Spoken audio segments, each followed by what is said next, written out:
बिस्मिल्लाहिर्रहमानिर्रहीम। अस्सलाम वालेकुम नाज़रीन, आप यूट्यूब चैनल देख रहे हैं। मैं इमरान खान हूँ। आज यौम तकबीर है और वफाकी हुकूमत ने जगह जगह प्रोग्राम्स किए, सूबाई हुकूमतों ने भी प्रोग्राम्स किए।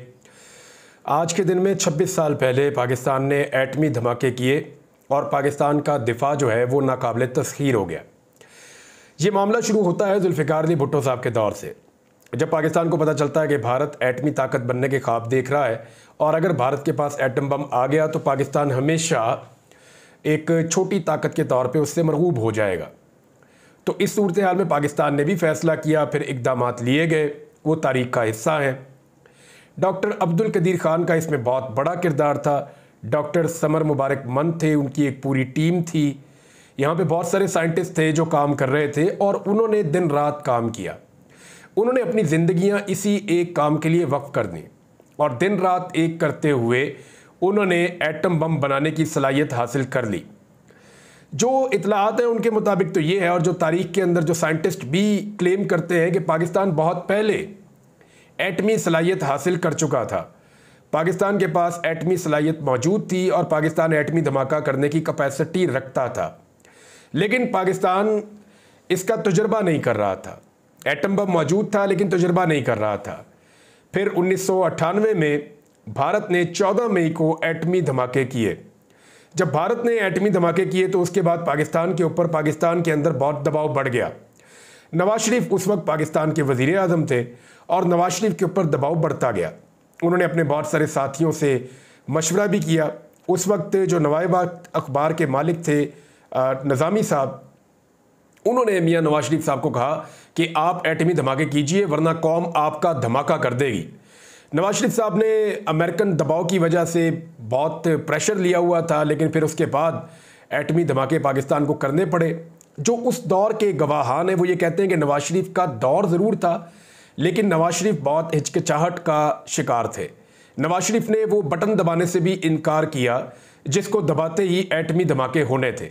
यानी ये एक तारीखी मौका था कि पाकिस्तान एक एटमी कुव्वत बनने जा रहा था और नवाज शरीफ साहब बटन दबाकर ख़ुद इसका इफ्तिताह या आगाज़ कर सकते थे, लेकिन नवाज शरीफ ने इस हथियार का बटन दबाने से गुरेज किया ताकि उनका रिकॉर्ड साफ रहे और जब भी उन्हें पूछा जाए वो ये कह सकें कि जनाब मैंने तो बटन भी नहीं दबाया था, तो मैं उसके हक़ में नहीं था, लेकिन पाकिस्तान की एस्टेब्लिशमेंट, पाकिस्तान की अवाम और पूरा का पूरा पाकिस्तान ये मुतालबा कर रहा था, तो ये होना था। डॉक्टर अब्दुल कदीर ख़ान साहब ने फिर ये एटमी तजर्बा किया और पाकिस्तान एटमी कुव्वत बना। आज यौम तकबीर है। पाकिस्तानियों को एटमी कुव्वत बनने पर मुबारकबाद। पाकिस्तान वो वाहिद मुल्क नहीं है जिसके पास एटमी कुव्वत है या जो एटमी धमाके कर चुका है। दुनिया में बहुत सारे मुल्क हैं, यानी अमेरिका जिसने सबसे पहले एटमी धमाका किया 16 जुलाई 1945 को। उसके बाद रशिया ने किया एटमी धमाका, तजर्बा किया 29 अगस्त 1949 को। फिर बरतानिया ने किया एटमी तजर्बा 3 अक्टूबर 1952। फ्रांस ने किया उसके बाद 13 फरवरी 1960। चीन ने किया एटमी तजर्बा 16 अक्टूबर 1964 और उसके बाद इंडिया ने किया 18 मई 1974 को। इंडिया ने एटमी धमाका किया और पाकिस्तान ने 28 मई 1998 को एटमी धमाका किया। और शुमाली कोरिया आखिरी मुल्क है जिसने एटमी तजर्बा किया है। ये एटॉमिक मुल्क आखिरी है, इसके बाद किसी और ने नहीं किया। तो ये 9 अक्टूबर 2006 को इन्होंने एटमी तजर्बा किया। 8 ममालिक हैं दुनिया में जिनके पास ये कुव्वत है। यानी अमेरिका के पास ये कुव्वत लगभग 79 साल से है, रूस के पास 75 साल से है, बरतानिया के पास 72 साल से है, फ्रांस के पास 64 साल से है, चीन के पास 60 और इंडिया के पास 50 साल से ये कुव्वत मौजूद है। जबकि शुमाली कोरिया के पास भी 18 साल से एटमी कुव्वत का स्टेटस मौजूद है। लेकिन पाकिस्तान वो वाहिद मुल्क है जिसके अंदर छुट्टी दी गई है इस दिन। ये बाकी जितने भी मुल्क हैं ये पाकिस्तान से ज़्यादा मजबूत मईशतें बन चुके हैं। ये पाकिस्तान से आगे जा रहे हैं मईशत में। हमारे मुल्क की हालत बहुत ख़राब है।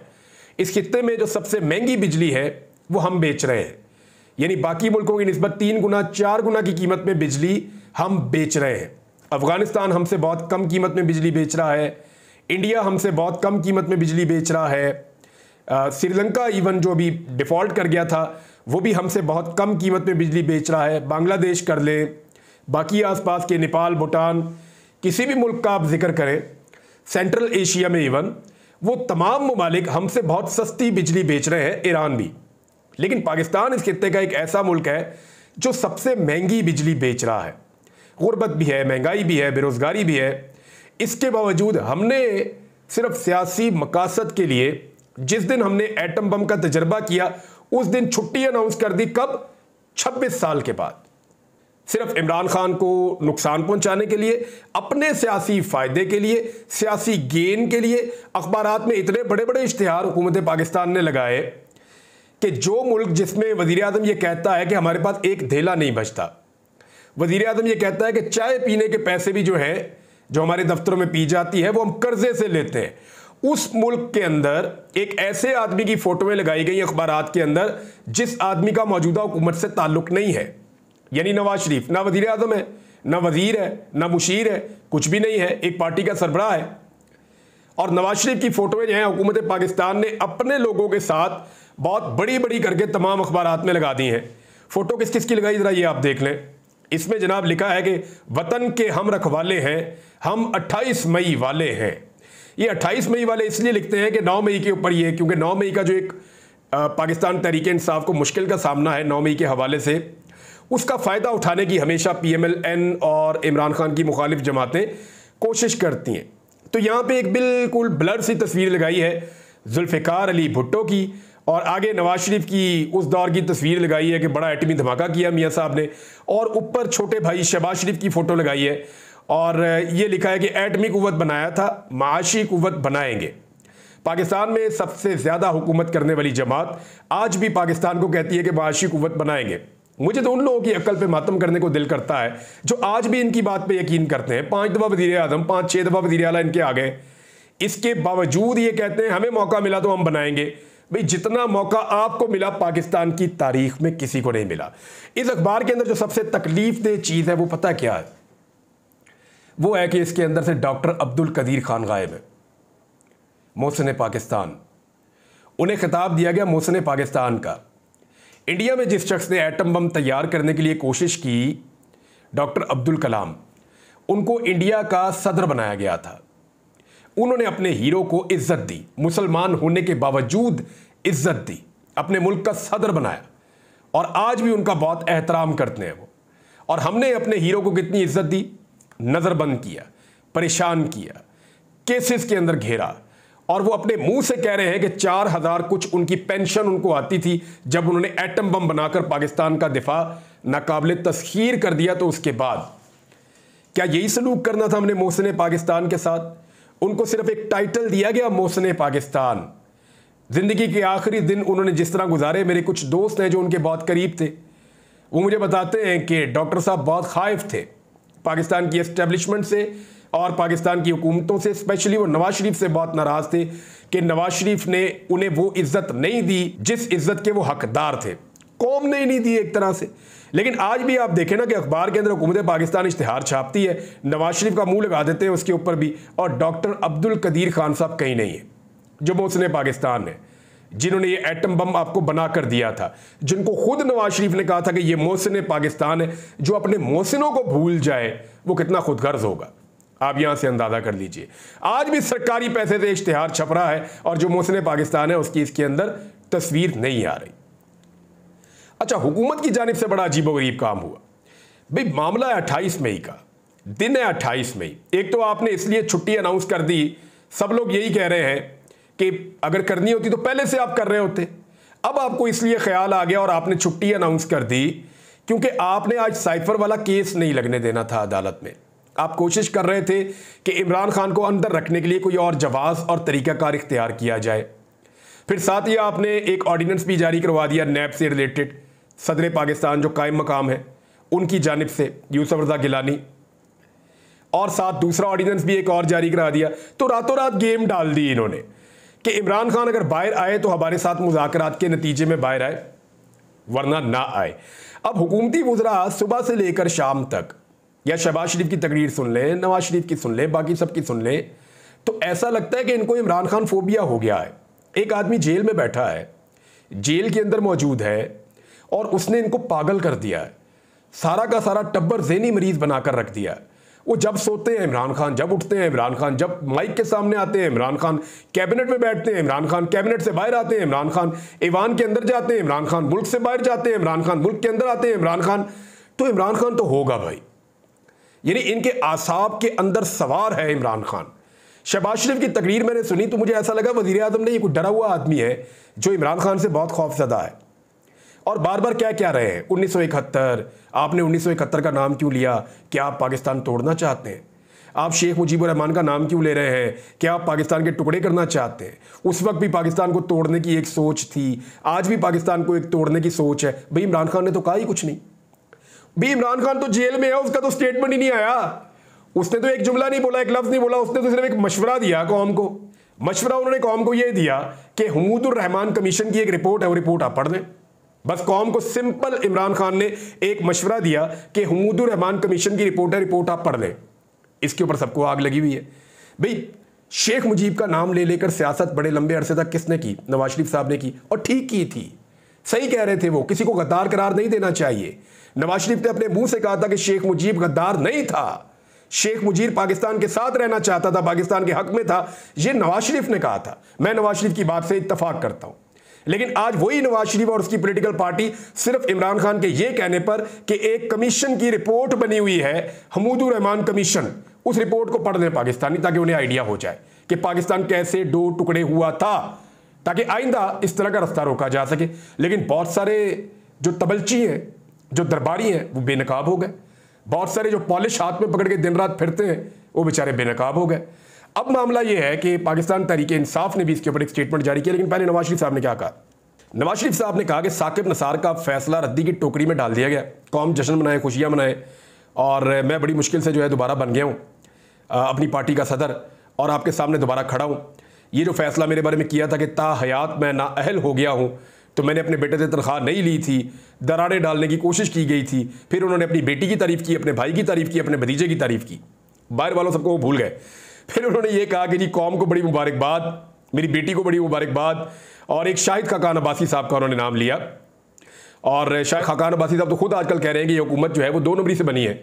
नवाज शरीफ साहब वो भी बात बताएं। बहरहाल ये जो नवाज शरीफ साहब हैं, इनकी सारी तकरीर साकिब नसार साहब के खिलाफ थी, और उन्होंने कहा उनका फैसला रद्दी की टोकरी में चला गया। अब मैं जरा आपको फैक्ट बता देता हूं। नवाज शरीफ साहब को नाअहल किया गया था 62(1)(f) के तहत। नाअहल ये हुए थे इस बात में कि इन्होंने अकामा रखा हुआ था यूएई का, कि वहां पे ये मुलाजमत करते हैं। अकामा मिलता है यूएई में मुलाजमत की बुनियाद पे। उन मुल्कों में कानून मौजूद है, अगर आपने अकामा रखा हुआ है तो आपका एक अकाउंट होगा, उसके अंदर आपकी सैलरी आएगी। नवाज शरीफ साहब उसमें सैलरी लेते भी रहे और नहीं भी लेते रहे, लेकिन कानून के मुताबिक नवाज शरीफ साहब एक तनख्वाह पे काम करने वाले मुलाजिम थे उस मुल्क में, जिस बुनियाद पे उनके पास अकामा मौजूद था, जिसको उन्होंने डिक्लेयर नहीं किया। यानी वज़ीर आज़म पाकिस्तान एक और मुल्क में मुलाजमत कर रहा है और वो डिक्लेयर करके नहीं बता रहा जी मेरे पास पहले अकामा था यूएई का, और उसको डिक्लेयर भी नहीं कर रहा। तो ये मियाँ साहब के लिए एक ऐसा इशू बना जिस पे उनको नाअहल किया गया। अब इसके अंदर अगर आप गौर करें तो जो बेंच था उसमें खोसा साहब और गुलजार साहब, इन्होंने तो पहले ही कह दिया जी मियाँ साहब नाअहल बनते हैं हमारे मुताबिक। बाकी 3 जजों ने कहा जी नहीं नहीं इतनी जल्दी नाअहल ना करें, इसकी इंक्वायरी कर लेते हैं। एजाज अफजल साहब, एजाजुल एहसन साहब और अजमत सईद साहब, इन 3 मुअज़्ज़िज़ जज साहिबान ने फिर इसके ऊपर इंक्वायरी करवाई और उसके बाद नवाज शरीफ को नाअहल करार दे दिया। ये जो 5 जजेस के मैंने आपके सामने नाम लिए, इनमें तो साकिब नसार साहब है ही नहीं, वो तो इसमें मौजूद ही नहीं है। तो साकिब नसार साहब का फैसला कौन सा रद्दी की टोकरी में गया जनाब। और दूसरी बात यह है कि नवाज शरीफ साहब, आप NRO 2 के आने के बाद, यानी जब आपके भाई की यहां पे हुकूमत बन गई, तो नैब ने आपके लिए गुंजाइश निकाली, कादी फायद ईसा साहब फिर बन गए चीफ जस्टिस ऑफ पाकिस्तान, आपके लिए गुंजाइश पैदा होती गई। नैब ने आपके लिए गुंजाइश निकाली और आपके केसेस जो हैं, वो जो करप्शन वाले हैं और वो दीगर मामलात हैं, नाजायज़ जायदाद बनाने वाले जो मामलात हैं, वो NRO 2 के बाद आपके मामलात खत्म हुए मियां नवाज शरीफ साहब।